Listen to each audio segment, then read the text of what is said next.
So, hello guys, what's up? It's me again, si Mima Alicia Nyot, nagbabalik ulit para sa ating panibagong video.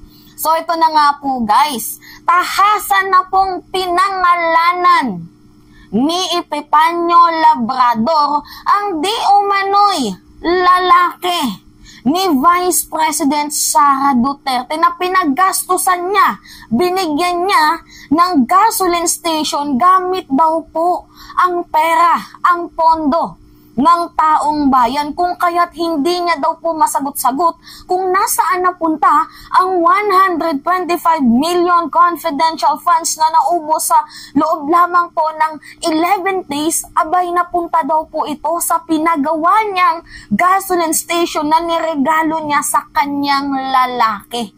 So ngayon guys, tahasan na pong pinangalanan, binanggit mismo ang pangalan ng isang PBA player, basketballista pala guys, bagets, ang di umano'y lalaki kuno ni Vice President Sara Duterte. Actually guys, kung totoo man tong sinabi ni Epipanyo Labrador, kasi alam nyo vlogger to si Epipanyo Labrador, and yung message niya pwede tong kumalat, 'di ba? Pwedeng maging issue to. So ngayon guys, magsasabi ba siya kung wala siyang pinaka-source? Kasi itong si Nino, nagpa-blind item lang. Ito namang si Epipanyo Labrador, binanggit na mismo ang pangalan at hindi siya guys natatakot. So basically, para lang sa akin kung hindi natatakot itong taong to, baka nga mayroon siyang source na talagang malapit kay Vice President or kakilala ni Vice President. Kasi guys, libelous ito eh.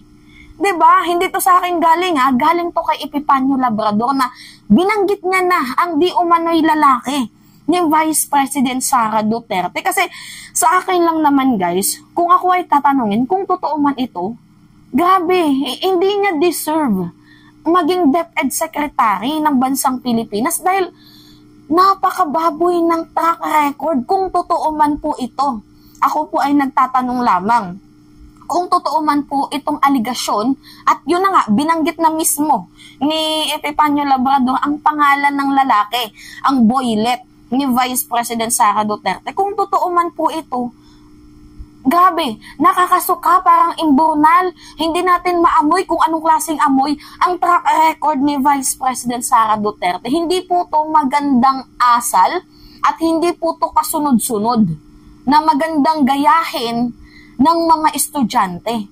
DepEd Secretary ka pa naman. Pero bakit? Kung totoo man ito kung totoo man ito. Anyway, panoodin muna natin ang video nang makilala nyo ang di umano'y lalaki ni Vice President and DepEd Secretary Sara Duterte. Para malaman ninyo kung sino yung basketballista na sinasabi ko na ginastusan ni Sara Duterte ng mahigit 100 million para po tayuan ng gasoline station. Siya po ay isang batang-batang maskulado, hindi lamang maskulado talagang machong-macho. Siya po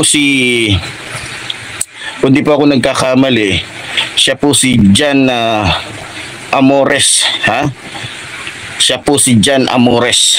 Siya po ay sa player ng hindi ko lang alam kung anong player to siya kung anong to siya, basta si Jan Amores to. Itong sa mga nakakakilala sa kanya, ito po yung basketballistang sinasabi ko na ginastusan ng mahigit 100 million ni Sara para po tayuan ng gasoline station. Napakaswerte napakamahal siguro ng itlog dito, napakamahal siguro ng serbisyo nito, o mahal na mahal lang talaga siya ni Sara. Kaya imbis na yung 100 million ay ibigay sa ating mga kababayan, siya po ay sa PBA naglalaro pala. No, naalala ko na, siya pala ay sa PBA naglalaro. Jan Amores. Kilalang kilala ho yan.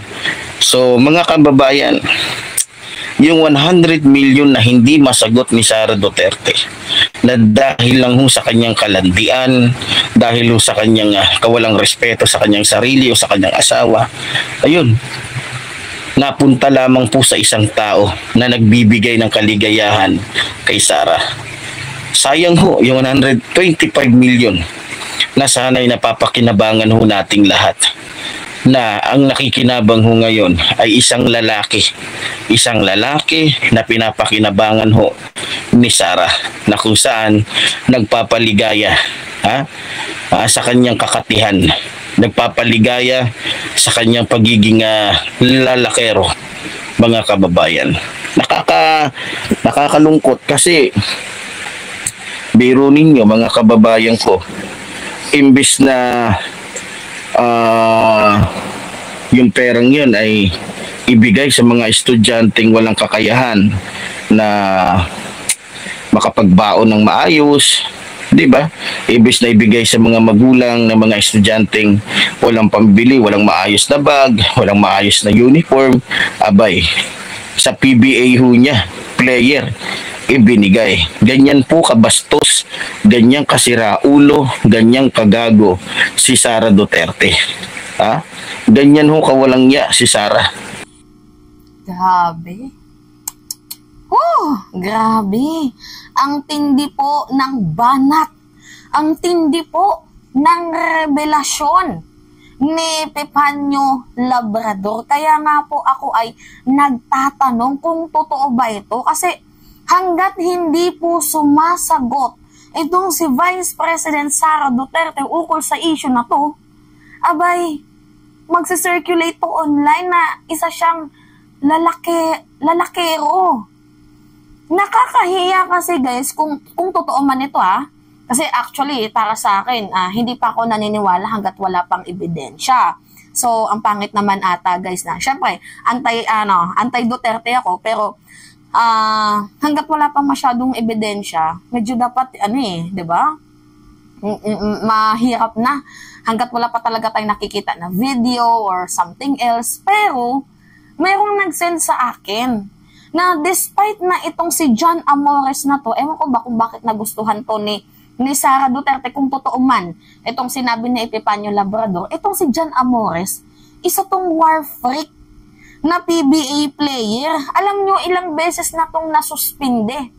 Indefinite nga din sa pamamaraan na nanununtok din to ng kapwa player. War freak nga. Well, same feathers, flocks together. So, hindi ko malubos maisip na gusto to ni VP Inday kung totoo man. 'Di ba? Yung nanununtok din. At beside pa dyan guys, despite na ang daming ang daming mga di umano'y pagsuspinde na, 'di ba? Syempre, masyado ng below the belt ang ginagawa ni Jan Amores. Abay, binigyan pa ito ng sulat ni Vice President. Ito po yung patunay. Panoodin natin guys na binigyan ni Vice President Sara Duterte ng sulat itong si Jan Amores. Panoodin natin ang video. Ito. Nagpaabot ng liham si Vice Presidente Sara Duterte para sa dating Jose Rizal University player na si Jan Amores. Nagpabalik si Dex Agustin. Sa kabila ng samot-saring kaso at problema kinakaharap ng former GRU Heavy Bombers player na si Jan Amores, hindi niya inakalang isang liham ang kanyang matatanggap mula kay Vice President Sara Duterte. Sa isang picture na ipinost ni Amores sa kanyang social media account, ipinakita niya ang liham na ipinadala sa kanya ni Vice Presidente. Ayon sa kanya, ikinagagalak niya na makakuha ng ganitong klaseng suporta mula kay Duterte. Ibinahagi rin ni Amores ang tila isang excerpt mula sa nasabing liham. Pinaalalahanan nito si Amores na mas pagtuunan ng pansin ang mga aral na kanya napulot kesa ang epekto ng mga mabait na pangyayari na itinulot ito sa kanya. Idiniin din ni Amores na ipapaframe niya ito bilang paalala na sa kabila ng lahat ng pamabatikos na kanyang natatanggap mula sa mga tao, ay may isang tao na magpapaalala na siya ay mahalaga. Matatandaan na nasangkot si Amores ng nangyaring insidente sa NCAA matapos niya sunugin ng ilan sa mga players ng College of St. Benilde. Mula sa indefinite suspension, ay tuloy na rin tinanggal ng Jose Rizal University ang 23-year-old players sa kanilang sports program. Naharap rin si Amores sa mga kasong isnampa sa kanya na CSP players na si Jimboy Pasturan at Nate Davies, maging kay Mark Belmonte mula sa UP Fighting Maroons na nakaalitan niya rin noon sa Universities and Colleges Basketball League o UCBL. Dex 16, PTV Sports. Diba? Ang war freak ng lalaking to. Hindi ko alam kung totoo man na karelasyon ni VP Inday itong batang to. Bakit? Ang dami-dami. Bakit ito pa? Well, love is blind. Yan yung sabi. Pero hindi dapat maging gamot sa kakatihan ng pangangalun niya kung totoo man. Ito ang sinabi ni Epifanio Labrador. Hindi po pwedeng maging gamot sa kakatihan ng paghahanap ng ibang Joe Bubbles. Lalo pat ikaw ay may anak, may asawa. No wonder kaya madaming nagtatanong bakit hindi daw ginamit ni Vice President Sara Duterte itong kanyang ampilido ng kanyang asawa. Kawawa yung mga bata. Grabe. Anyway, yun lamang ho guys. I hope na sana hindi totoo itong balitang to.